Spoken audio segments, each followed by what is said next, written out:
म चाहिँ आफ्नो प्रिय मित्र हुनुहुन्छ हाम्रो चाहिँ कृष्णश्री। स्वागत छ मेरो सुट फोटो ब्लगमा है। अनि के छ अवस्था, तिम्रो के छ खबर यार? कति वर्षपछि भेट्नु हाम्रो देश कति वर्ष भने चाहिँ कति महिना थियो। यो अहिले हामी रानी पोखरी छौँ, देख्न सक्नुहुन्छ हजुरहरूले। ल भन कति? अनि हामी लगभग त्यही 1-1.5 वर्ष भयो कि है। 79-80 80मा आएको। 80 80-79 त्यस्तैमा आएको नि त। यो रानी पोखरी हो। यो देख्न सक्नुहुन्छ यो रानी पोखरी हो, हजुरले देख्नुहुन्छ। उता सेतो देखिरहेको त्यो चाहिँ तपाईँको दरबार हाई स्कुल हो। त्यो दरबार हाई स्कुल हो, यो देख्नुहुन्छ।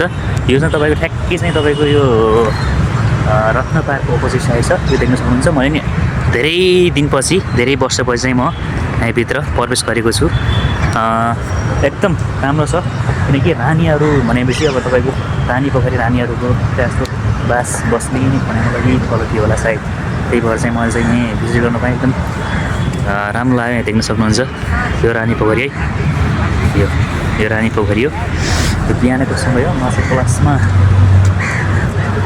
क्लास सकिने बित्तिकै यहीँभित्र आएको। मैले किनकि क्लास सकिने त्यो थाहा थिएन मलाई।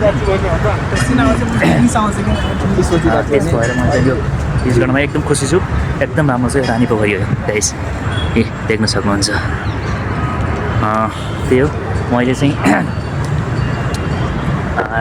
पहिला चाहिँ कस्तो हुन्छ भने चाहिँ यो धेरै चाहिँ अहिले त पानी घटेछ। यो धेरै थियो, यो पानी चाहिँ एकदम धेरै आउँछ माथि पनि।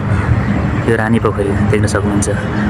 अनि उता चाहिँ तपाईँको उताबारी चाहिँ हाई स्कुल, दरबार हाई स्कुल त्यो चाहिँ। अनि उता देख्न सक्नुहुन्छ यो चाहिँ यो तपाईँको वीर अस्पताल हो, नयाँ बनेको वीर अस्पताल। उता पनि छ यो वीर अस्पताल, यो देख्न सक्नुहुन्छ। मैले जुम गरेर देखाइरहेको छु। वीर अस्पताल हो एकदम। अनि हाम्रो चाहिँ एउटा उहाँ मित्रलाई चाहिँ थाहा थिएन यो रानी पोखरी। थाहा त थियो तर यहाँ आएको फर्स्ट टाइम हो नि। त्यो त फर्स्ट टाइम हो। उहाँलाई पनि अब भेट्ने अवसर मिल्यो। अनि दुईवटा मिलेर हामी चाहिँ भेटघाट भयो। अनि प्लस मैले चाहिँ उहाँलाई चाहिँ यहाँ ल्याएको छु। रानी पोखरी कस्तो लाग्यो तिमीलाई चाहिँ? एकदमै गजब लाग्यो।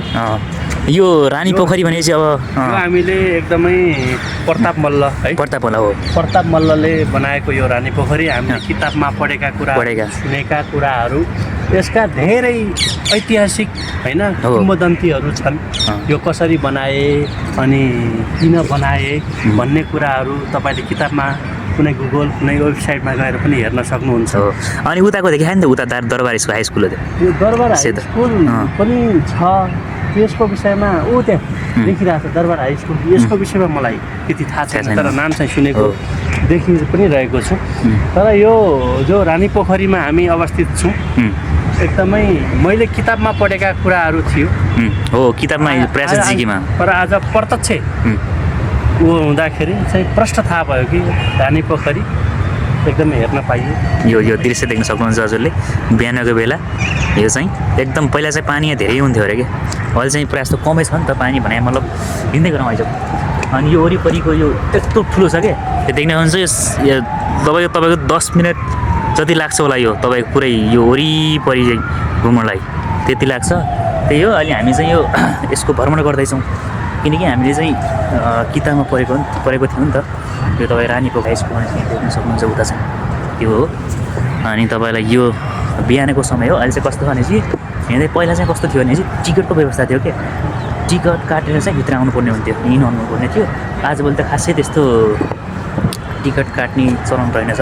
त्यो पनि राम्रो कुरा। तर चाहिँ यस्तो जुन हाम्रो चाहिँ यो संरचना टाइपको तपाईँ एउटा रानी पोखरी एउटा होइन, एउटा रानीहरूले बास गर्ने फल भएर पनि रानी पोखरी राख्यो होला सायद।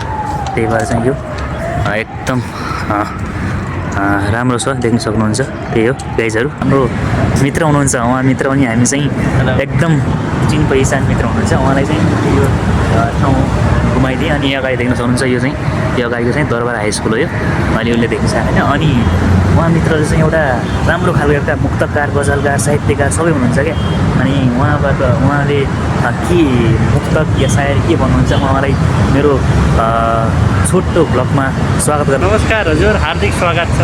अनि यो चाहिँ ठाउँको नाउँ ठ्याक्कै भनिदेऊ त, यो कहाँ छौ, कहाँनिर उभिरहेको छौ तिमी? ल म सबैले चिन्न चाहन्छु। हामीले देखिरहेका छौँ रानी पोखरीको अगाडि हामीले फोटो सेसन पनि गरिरहेका छौँ र भिडियो सेसन पनि गरिरहेका छौँ। यो रानी पोखरी भन्दा बित्तिकै तपाईँलाई झट्ट नाम आउने भनेको प्रताप मल्लले बनाएको तपाईँलाई याद हुनसक्छ। नभएको छ भने पनि यो याद गर्नु होला, किनकि जिकेमा आउने प्रश्न पनि हो। ल जानकारी गराएँ, रमाइलो भइरहेको छ। ल तिमी एउटा साहित्यकार, गजलकार, मुक्तकार, मेरा चाहिँ जुन मसँग जोडिनु भएका सम्पूर्ण साथीहरू हुन्छ उहाँले चाहिँ तिम्रो केही सुन्न चाहन्छन् क्या, के भन्नु पर्यो? ओके, चिन्नु न। एउटा यो हाम्रो देशबाट परदेशमा जाँदाखेरिको एउटा पीडादायी भनौँ न, पीडा कस्तो छ भनेर म दर्शाउन चाहन्छु। त्यो म एउटा 2 लाइन वाचन गर्छु। ए सरकार, हामीले कहिलेसम्म खाडी जानुपर्छ? ए सरकार, हामीले कहिलेसम्म खाडी जानुपर्छ? जान त घर परिवार देश छाडी जानुपर्छ। ए सरकार, हामीले कहिलेसम्म खाडी जानुपर्छ? जान त घर परिवार देश छाडी जानुपर्छ। मन थियो आफ्नै देशमै रोजगार गर्ने, बाध्यता हो खुम्चाएर नसा नाडी जानुपर्छ। ल ठिक छ, एकदम राम्रो छ है। यो भवा लाग्यो। हामी चाहिँ यहाँ अरू केही भन्न चाहन्छौँ कि यसो? अब अरू केही छैन। यो जो हाम्रो गोविन्दको जो भलक छ, प्रिय व्यक्ति पनि हो। अनि पहिला पनि भेट भयो, धेरैचोटि हामी भनेको सहयात्रा गरेका व्यक्तिहरू पनि हौँ। एकदमै सहनशील, एकदमै विश्वासिलो पात्र। उहाँको जो भलक छ एकदमै माया गरिदिनु होला, एकदमै जे गर्नुपर्ने छ गरिदिनु होला भन्न चाहन्छु। Thank you so much time दिएकोमा। ओके। यो